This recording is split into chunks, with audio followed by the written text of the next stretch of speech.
মৰমৰ ষষ্ঠ শ্ৰেণীৰ ছাত্ৰীসকল, আজি মই তোমালোকক অধ্যায় 2ৰ গৰিষ্ঠ সাধাৰণ উৎপাদক কি ধৰণে উলিয়াব পাৰি দুটা নিয়ম দেখুৱাইছোঁ। এটা হৈছে উৎপাদকৰ নিয়ম আৰু এটা হৈছে চুটি হৰণৰ নিয়ম। এতিয়া চোৱা, প্ৰথমতে আমি দুটা অংক মই পাতি লৈছোঁ। ইয়াতে এটো লৈছোঁ 6, 10, 6, 10 আৰু বিটো লৈছোঁ 10, 12, 20। প্ৰথমতে এইটো কৰি চাওঁ আহা। আমি প্ৰথমতে ইয়াত আছে 6 আৰু 10। 6 আৰু 10ৰ প্ৰথমতে আমি উৎপাদক উলিয়াই ল'ব লাগিব। প্ৰথমতে 6ৰ উলিয়াই ল'লোঁ। চোৱা,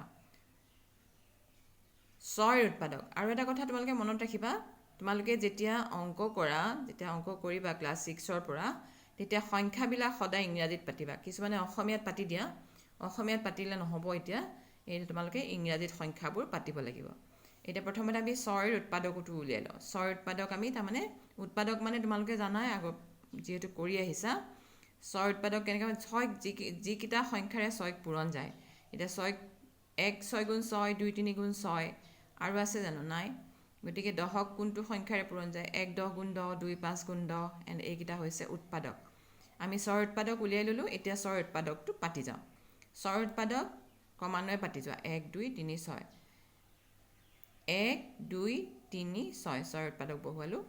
এতিয়া 10ৰ উৎপাদক 1 2 5 10, 1 2 5 10। খেলি মেলিকৈ বহাই ল'লে কি হয়, অসুবিধা হয় কৰিবলৈ। সেইকাৰণে এনেকৈ ক্ৰমান্বয়ে বহাই গ'লে সুবিধা হয় কৰিবলৈ। গতিকে ক্ৰমান্বয়ে বহাই যাবা। এতিয়া আমি পালোঁ 6ৰ উৎপাদক পালোঁ 1 2 3 6, 10ৰ উৎপাদক পালোঁ 1 2 5 10, হয়নে? এতিয়া আমি 6 আৰু 10ৰ সাধাৰণ উৎপাদক উলিয়াই ল'ম। কেতিয়াবা তোমালোকৰ গসাগু উলিয়াবলৈ নিদিয়ে, অকল সাধাৰণ উৎপাদক উলিয়াবলৈ দিলেও এইটো নিয়মেৰে কৰিব পাৰিবা। একেই নিয়ম। 6 আৰু 10ৰ সাধাৰণ উৎপাদক হৈছে, তাৰমানে আমাক দুটা সংখ্যা দিয়া আছে 6 10, গতিকে এই দুইটা সংখ্যাতে একে উৎপাদক, দুইটাৰে একে উৎপাদক কেইটাই হ'ব সাধাৰণ উৎপাদক। ইয়াত 6ৰ উৎপাদক 1, 10ৰো 1। আৰু এটা কথা আমি জানিব লাগিব, প্ৰত্যেকটো সংখ্যাৰে 1 আৰু সেই সংখ্যাটো নিজেই উৎপাদক হ'বই। গতিকে 6ৰো 1, 10ৰো 1, গতিকে দুইটাৰে সাধাৰণ উৎপাদক 1। আৰু ইয়াত 2 আৰু 2 দুইটাৰে একেই আছে, দেখিছানে? গতিকে সাধাৰণ উৎপাদক ইহঁতৰ হ'ব 1, 6 আৰু 10ৰ 1 আৰু 2।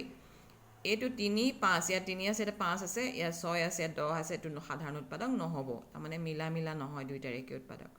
গতিকে 6 আৰু 10ৰ সাধাৰণ উৎপাদক পালোঁ আমি 1 আৰু 2। গতিকে ইহঁতৰ গৰিষ্ঠ সাধাৰণ উৎপাদক হ'ব, তাৰমানে গ সা উ চমুকে এই উৎপাদক দুটা, সাধাৰণ উৎপাদক দুটা পূৰণ কৰি দিবা। 1 2 গুণ 2, হ'বনে? এইটো আমি উৎপাদকৰ নিয়মেৰে আমি গ সা উ উলিয়ালোঁ। এতিয়া চুটি হৰণৰ নিয়মেৰে কেনেকৈ উলিয়াবা, সেই একেটা অংককে মই কৰি দেখাইছোঁ। চোৱা, চুটি হৰণৰ নিয়মেৰে একেবাৰে সহজ। এইটো চুটি হৰণৰ নিয়মেৰে প্ৰথমতে পাতি ল'ম এনেকৈ চুটি হৰণ কৰিবলৈ হ'লে। তাৰপিছত 6 আৰু 10ক যিটো সংখ্যাৰে দুইটাকে হৰণ যাব, এটাক হৰণ গ'লে নহ'ব, দুইটাকে হৰণ যাব লাগিব। গতিকে 2ৰে দুইটাকে হৰণ যায়, 6কো হৰণ যাব, 10কো হৰণ যাব, একেবাৰে সম্পূৰ্ণৰূপে বিভাজ্য হ'ব লাগিব। তাৰমানে 2 3 গুণ 6, 2 5 গুণ 10। আৰু এতিয়া 3 আকৌ নাযায়, আৰু এইটো আমি দুবাৰ আকৌ কৰিব পাৰোঁ নেক্সট বাৰত, কিন্তু এতিয়া নাযায়। 3কো নাযায়, 5কো একেটা সংখ্যাৰে নাযায়। গতিকে এই এবাৰতে 2ৰে 6 গ'ল 3বাৰ আৰু 10 গ'ল 5বাৰ। গতিকে দুইটাৰে গসাগু হ'ব 2। বুজি পাইছানে?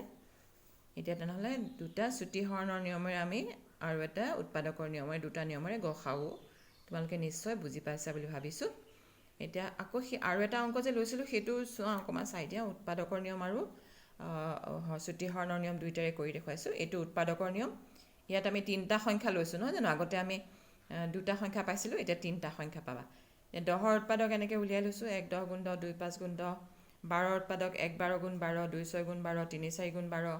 20ৰ উৎপাদক 1 20 20, 2 10 গুণ 20, 4 5 গুণ 20, এনেকৈ কৰি লৈছোঁ। তাৰপিছত উৎপাদকখিনি ক্ৰমান্বয়ে 10ৰ উৎপাদক 1 2 5 10 বহাই ল'লোঁ। 1 2 5 10, 1 2 5 10 ক্ৰমান্বয়ে বহাই লৈছোঁ। তেনেকৈ 12ৰ উৎপাদক বহুৱালোঁ।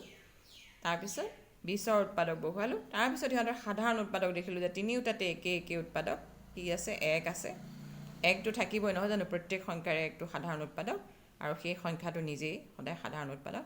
গতিকে 1 পালোঁ সাধাৰণ উৎপাদক, তাৰমানে গোটেইকেইটাতে একে উৎপাদক আছে, দেখিছানে? তাৰপিছত 2 পালোঁ, ইয়াতো 2 আছে, ইয়াতো 2 আছে, ইয়াতো 2 আছে। গতিকে এইটো হৈছে সাধাৰণ উৎপাদক 2। আৰু বাকী মিলিছে জানো? নাই মিলা নহয়, দেখিছানে? নাই মিলা। গতিকে সাধাৰণ উৎপাদক 1 আৰু 2 পালোঁ। গতিকে গৰিষ্ঠ সাধাৰণ উৎপাদক বা গ সা উ হ'ব 1 পূৰণ 2, 2 পালোঁ। তাৰমানে পূৰণ কৰি দিবা এইকেইটা 2। ঠিক তেনেকৈ আমি চুটি হৰণৰ নিয়মেৰে কেনেকৈ কৰে চাওঁ আহা। এইটো চুটি হৰণৰ নিয়মেৰে একেবাৰে সহজ গোটেইকেইটা সংখ্যা পাতি ল'লোঁ। তাৰপিছত গোটেইকেইটাকে আটাই 3টা সংখ্যাকে কি সংখ্যাৰে হৰণ যাব, সম্পূৰ্ণৰূপে বিভাজ্য হ'ব। গতিকে গোটেইকেইটাই সংখ্যাকে 2ৰে হৰণ যায়। 2 5 গুণ 10, 2 6 গুণ 12, 2 10 গুণ 20।